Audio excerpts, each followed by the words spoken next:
Hi friends, Sashti விரதம் முடிஞ்சு நல்லா ரெஸ்ட் எடுத்துட்டு மறுநாள் எனக்கு முக்கியமாக இருந்த 2 வேலை என்னென்னு பார்த்தீங்கன்னா, ஒன்று இவங்களுக்கெல்லாம் சாப்பாடு வைக்கிறது எப்போதும் வச்சுட்டு இருப்பேன்.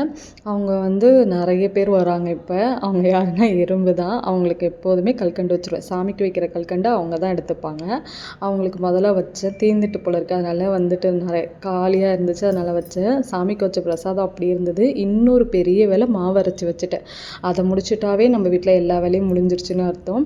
அப்புறம் துணி எல்லாத்தையும் துவைச்சி வைக்க வேண்டியதெல்லாம் துவைச்சி வச்சுட்டு மேட்டு அதெல்லாம் நான் துவைச்சி வச்சுட்டேன். ஏன்னா சூரசம்காரம் நைட்டு படுக்கும்போது மேட்டெல்லாம் நான் துவைக்கல.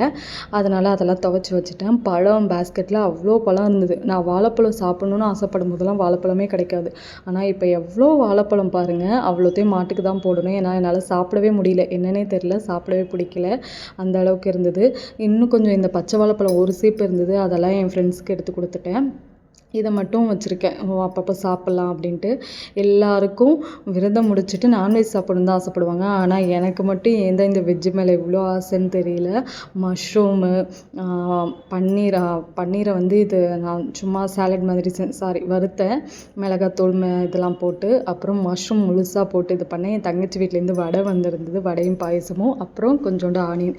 மஷ்ரூம் முழுசாக போட்டு அதில் பட்டாணி, அப்புறம் குட்டி குட்டி மீன் மேக்கர், இது எல்லாத்தையும் போட்டு செஞ்சுட்டேன். அடுத்தது நான் சாப்பிட்ணுன்னு ஆசைப்பட்டது இந்த களி தான்.